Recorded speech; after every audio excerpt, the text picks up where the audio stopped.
Welcome to episode 6, actually episode 7, but turns out I deleted episode 6. Got plenty of footage up when I went to Peterborough to watch Lance compete.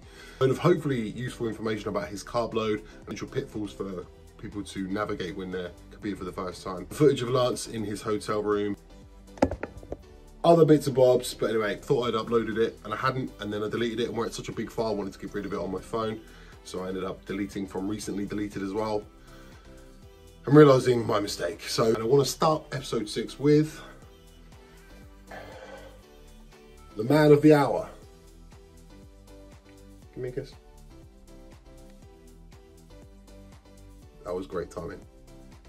So this little man turned 1 yesterday. Didn't you, boy?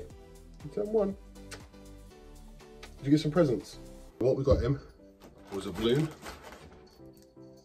This actually cost me £10. Cat, he doesn't even know.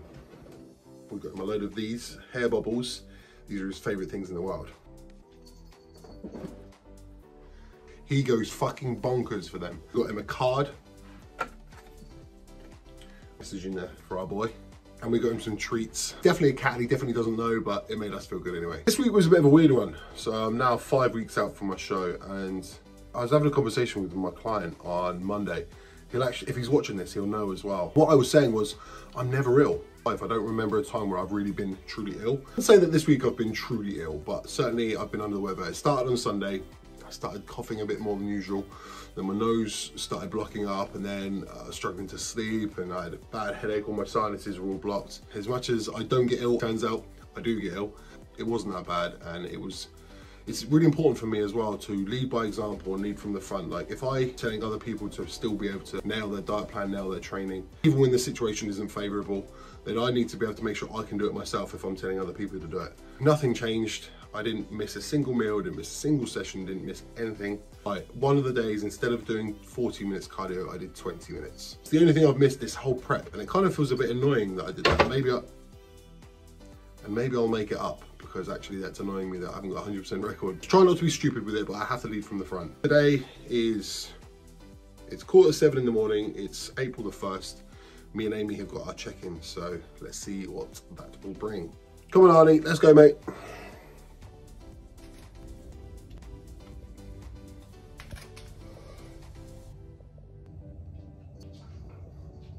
Lowest body weight on this prep. So I started off around 300 pounds in my off season, so I've dropped now 40 pounds since my biggest. I think that's something that's pretty important, is that a lot of people get caught up in the scales. Men especially want it to read a bigger number, and women especially want it to read a lower number. In bodybuilding, it's just about the look.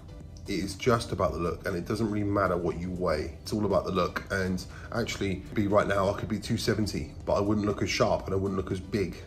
Dropping body fat makes you look bigger. Weird phenomenon that I cover quite a lot on my Instagram. Trying to remove the relationship you have with your body weight and trust the process. Sometimes easier said than done. Anyway, let's see what it looks like.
Check-in done, that's cardio done, breakfast done. Most of the check-in is for my coach to take an objective look at things, because I've been competing a long time now and I've been doing this a long time. I do know what I'm doing, but also when you Self-diagnosis is quite hard. You necessarily see yourself how you should see yourself, like in an objective manner. Photos, videos, and information of the week over to my coach. Able to then look at things and potentially make changes based on my feedback. When I'm getting check-ins from clients, quite often it's hard to extract information from them. Yep, it was all good. Yep, smashed the training. Yep, but actually when I dig a little deeper, I realise they missed a couple of sessions, they added a few snacks, they didn't hit this meal, they missed that, blah, blah, blah, blah, blah. And not only that, but when they are training, they're training with 70–80% intensity at best. So it's like, yeah. Check-in is a chance to be honest and a chance to interact with your coach to try and get the most out of the coaching experience rather than just thinking, oh God. So I actually had a client the other day who said, oh yeah, I want to get it over and done with nice and quick. And I thought, well, I've not even heard the rest of your check-in. Please don't view it like something to get over and done with. I'm asking for 5 minutes of your time in a week that has however many minutes. 5 minutes just to interact with your coach. Bearing in mind it's a service that you've paid for, so just try and use the time correctly. Now, part of my day is making videos for clients, numerous check-ins to go through, numerous videos to make, posing videos, form videos, and other bits and bobs. Just generally me explaining stuff. So, gonna go through that now.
Made the updates on your plans, so they'll be in your inbox now. So let me know you've got it okay. All right.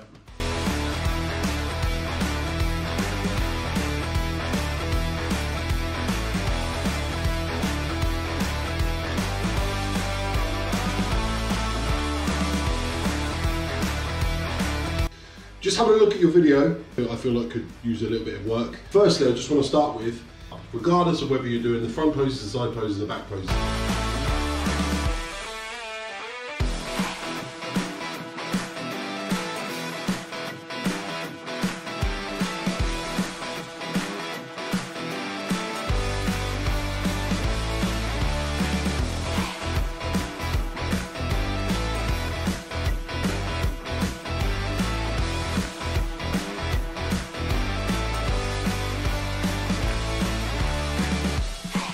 So yeah, I've gone over your check-in video. One of the main things that we're going to find with you particularly affect how things go from this point on.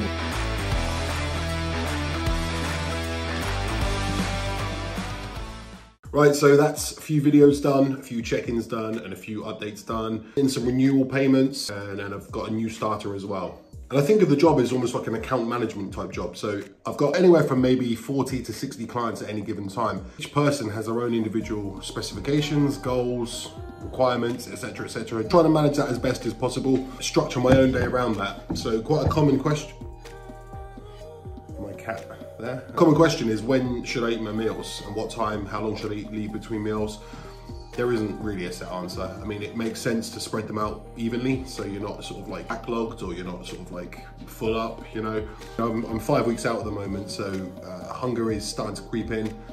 So I try and put my meals back. I find if I eat them too early, then I'm almost like, oh shit. What I do is I try and push mine back. So we're currently at 12:10 now. Just eating meal 2. I'm gonna wait until maybe 1 o'clock to have my pre-workout. Cheers for that, honey, mate. 1 o'clock to have my pre-workout, then I'm gonna go and train legs. Then that should take a few hours, and then I eat meal 4. When I come back, that'll probably be like 4 or 5 o'clock. Try and spread things out, as I say. Hunger is definitely creeping in a little bit now, but I 100% embrace it with open arms because it means that my body's going to be adapting, so I welcome it. Something that's involved in my day is supplements. Not actually my injection day, but I'm going to show you anyway. Here we go. We've got over-the-counter stuff and under-the-counter stuff. So I'm going to get all the things that I use out on a daily basis here. So we start here. So I got my blood work done. There was a few things that flagged up. I was advised by the company that took my bloods, start taking things for your heart. In fact, let me bear with me a sec. So actually this is from Strom, what I was drinking in this. Vitamins for obvious reasons. GDA, glucose disposal agents. To help my body more efficiently digest the higher influx of carbohydrates. P5P, again I was advised by my coach that this will help with energy. Again, another heart product. Funny enough, since having COVID, garlic's been a bit funny for me eating it. And that is something called parosmia, which I Googled, I've never heard of before, but basically my taste buds have actually changed since having COVID. Fiber and tamoxifen help level out my prolactin and estrogen levels. Same goes for Proviron. It also helps with libido, Proviron. Another pre-workout, T3 and clenbuterol, fat burners. Okay, and then these three are the injectable steroids that I take. So we've got parabolin, Train Hex, testosterone propionate, masteron propionate. Okay, and I take 100 milligrams of each every other day, and that's it. I'm definitely a big believer of not trying to pull all the wool over anyone's eyes. I'm an open book. There's no hiding things from me. This is exactly what I take. As a bodybuilder, I think you become a bit desensitized to this kind of stuff. Just to the average person, this may seem like a crazy amount, and yeah, you're probably right. Trained a long time, been competing a long time. To take the body to a very much unnatural state, then this is the necessary.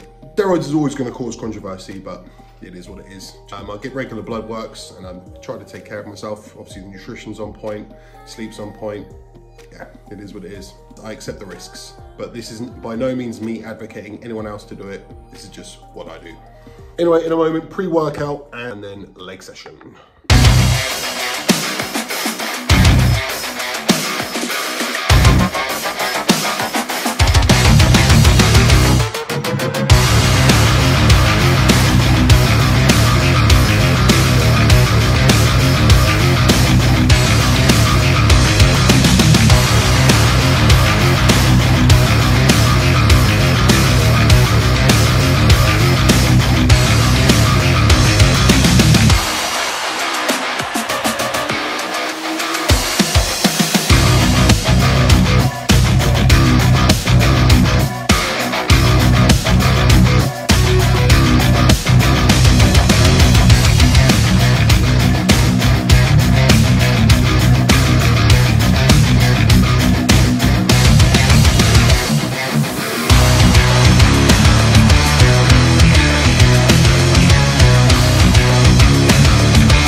Am I seeing people finish their working set, they had another 5 or 10 in them. You want to be getting to the point where even if there was a gun to your head, you couldn't get 1 or 2 more. Going to absolute failure with heavyweight is obviously dangerous. So needless to say, I'm not advocating doing something stupid that will cause injury. You need to be forcing your body into a position and a place that it's not been before, otherwise it has no reason to adapt. So take the sets there, take them to that point where it's uncomfortable. When it hurts, you've usually got a few more. So don't just give up at the first sign of pain, push past it.